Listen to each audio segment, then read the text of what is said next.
Eh bien, bonjour à tous et à toutes, et merci de nous retrouver sur le plateau de Urgence Direct Info, où nous allons avoir le journal de l'après-midi.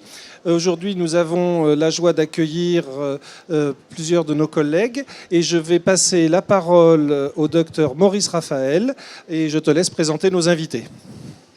Merci Benoît. Eh bien, nous sommes en compagnie du professeur Frédéric Lapostole, du SAMU 93, et puis de M. Emmanuel Chevrillon, qui représente France Traumatisme Crânien.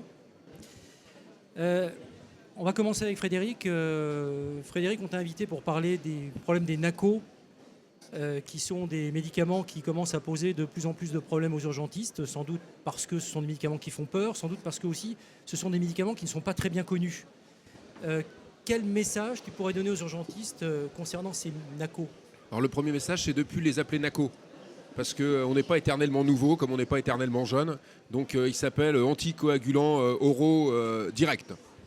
Le deuxième message, c'est sûrement que l'on soit capable, quand un malade est pris en charge en urgence ou aux urgences, d'identifier très très vite dans sa prescription un de ces nouveaux anticoagulants. Parce que derrière, ça a des conséquences sur les tests biologiques qu'on va faire, par exemple. Donc ça veut dire que l'infirmière qui reçoit le malade aux urgences doit avoir à sa disposition la liste de ces molécules, probablement la DCI et le non commercial, pour tilter tout de suite quand il y a un malade qui arrive et qui est sous ces anticoagulants oraux directs. Quel avenir pour la prescription de ces nouveaux médicaments par les urgentistes? Est-ce qu'il y a une place d'abord pour la prescription aux urgences de ces médicaments? Alors, ma conviction, c'est personnel, est que oui. À deux conditions. La première, c'est que l'urgentiste n'en ait pas peur parce qu'il ne prescrira jamais un médicament s'il a la crainte que la semaine d'après, le patient revienne aux urgences avec un problème lié à ce médicament. Donc, qu'il sache comment gérer les complications liées à ces anticoagulants. Deux, qu'il sache comment gérer un patient qui prend ces anticoagulants et qui arrive aux urgences, quel que soit le problème. Et une fois qu'on sera affranchi de ces deux limites, j'allais dire, ma conviction, c'est que certains patients seront traités dès les urgences par anticoagulants, ne serait-ce que parce que dans certains cas, ça évitera une hospitalisation simplement pour faire un relais héparine-AVK. Merci Frédéric. Moi, j'avais juste une petite question, Frédéric. Est-ce que l'urgentiste qui pose une botte plâtrée peut d'emblée prescrire ces nouveaux anticoagulants de synthèse de novo, alors qu'on était tellement habitué à prescrire l'infirmière et la piqûre? Alors pour l'instant, c'est plutôt pas dans ces indications-là que ça se dessine. Les AMM qui pourraient le plus coller avec la médecine d'urgence sont plus probablement la thrombose veineuse profonde, l'embolie pulmonaire et peut-être d'autres indications dans un second temps. Mais ces deux-là, en plus, sont des indications dans lesquelles il y a par ailleurs des recommandations sur le traitement ambulatoire. Donc ça pourrait bien coller tout ça ensemble. D'accord. Ben, merci beaucoup. Merci, j'accueille maintenant le docteur Chevrillon avec lequel nous allons parler du traumatisme crânien léger. Alors c'est une pathologie qui est extrêmement fréquente aux urgences et c'est vrai que l'urgentiste a toujours tendance à rechercher ce qui est rare mais grave, c'est-à-dire la complication hémorragique, mais qu'il connaît moins ces complications cognitives qu'on voit au décours de traumas parfois extrêmement bénins et qui peuvent avoir des conséquences très importantes sur la vie quotidienne et voire à long terme. Oui, tout à fait. Donc là, on vient ici pour présenter une action, c'est le troisième volet d'une action de prévention sur le dépistage des traumatisés crâniens légers. On avait déjà fait deux volets, c'est une action avec le ministère et la DGS. On s'était rendu compte dans les deux premiers volets que vraiment le maillon qu'il fallait toucher, c'était les urgentistes, parce que c'est par vous que finalement peut se faire ce dépistage. Il y a quand même, c'est une population assez importante, il y a 120 000 traumatisés crâniens légers à peu près, on estime, en France. Et il y en a 10 à 20% qui vont garder des séquelles cognitives, qui vont avoir un retentissement réel sur les apprentissages pour les jeunes, sur la vie professionnelle.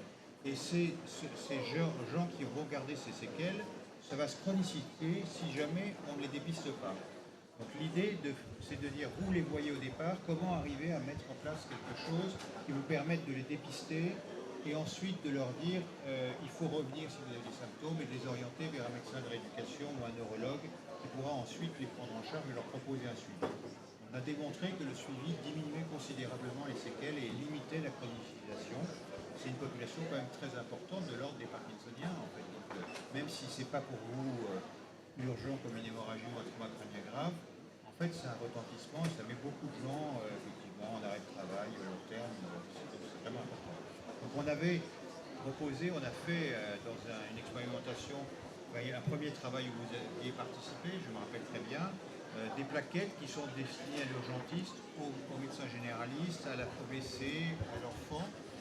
Et avec l'expérience qu'on a eue, c'est que le généraliste, on n'arrive pas à le toucher. On n'arrive pas pour des raisons, je ne sais pas, alors que l'urgentiste, et vous aviez avec beaucoup répondu. Donc c'est un peu pour ça qu'on est là, grâce à vous d'ailleurs, pour poursuivre ce travail d'information.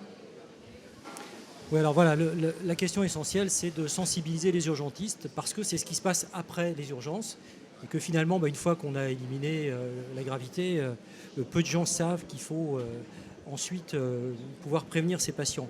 Alors une des difficultés, c'est le réseau, c'est après, c'est à qui adresser ces gens-là. Est-ce qu'il faut les renvoyer vers des neuropsychologues, vers des médecins rééducateurs, vers des neurologues? Je pense que dans un premier temps, c'est de signaler aux blessés ou à leur famille qu'ils peuvent avoir des troubles, c'est normal. Si ça persiste au-delà de 15 jours, 3 semaines, 1 mois, il faut absolument reconsulter. Dans notre vision, on s'était dit peut-être que l'urgentiste a toujours une parole qui est forte. Donc peut-être dire si vous avez des signes, vous revenez nous voir dans 15 jours ou 1 mois. Je sais qu'il y a un certain nombre de services d'urgence qui n'ont pas de consultation de suivi. S'il n'y a pas de consultation de suivi, je crois qu'il faut les organiser, les orienter sur un médecin de rééducation. Ce sont eux beaucoup qui prennent en charge les traumatisés crâniens, ou un neurologue. Et le bilan neuropsychologique sera qu'une étape après. Je ne pense pas qu'il faille trop médicaliser. Il ne faut pas faire des bilans neuropsychologiques à tout le monde, d'abord parce que les gens auraient peur.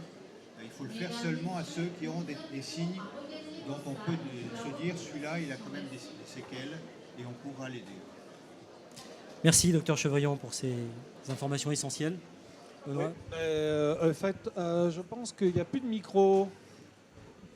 Voilà, je vais t'emprunter le tien. En fait, si je veux retenir un message, c'est que le neurologue n'est pas forcément le médecin, le spécialiste de recours après les urgences. Non, un neurologue peut l'être. Oui. Et la plupart, ce sont des médecins de médecine physique et de rééducation qui se sont orientés sur la prise en charge des traumatisés crâniens graves, et puis pas des modérés, et puis maintenant des légers, parce qu'effectivement, on connaît bien qu'il y a toutes les équipes de neuropsychologie qui peuvent suivre. J'ai une deuxième question qui est purement pratique. Je trouve ces plaquettes très bien faites. Comment peut-on se les procurer ? Alors, ces plaquettes, on peut se les procurer sur... Je vais les montrer pour la caméra. Voilà, elles sont didactiques et... Voilà, elles ont été faites avec Guéluc. On peut se les procurer sur le site de France Traumatisme Crânien. C'était France Traumatisme Crânien. Il arrive en premier sur votre page. Facile. Et là, on peut les télécharger directement. On peut également demander à se les faire envoyer si jamais le service n'a pas d'imprimante couleur. Et on peut vous les envoyer et on regarde sur le France Traumatisme Crânien ou alors au Centre Ressources Francilien du Traumatisme Crânien, CRFTC, vous tassez CRFTC et on vous les enverra. On peut signaler que vous êtes présent sur le congrès. Oui. Et qu'on peut venir les chercher chez vous aussi. Exactement. Voilà. On a apporté des dizaines et des centaines de plaquettes, donc vous pouvez partir avec des valises de plaquettes si vous avez envie chez vous. On va dire un grand merci à nos deux intervenants et surtout n'hésitez pas à passer sur leur stand pour obtenir les informations complémentaires. Moi j'ai dû passer devant vos stands sans même m'y arrêter, je crois bien, et j'en suis confus. Merci beaucoup d'être venus et bon après-midi et bon congrès. Merci. Au revoir.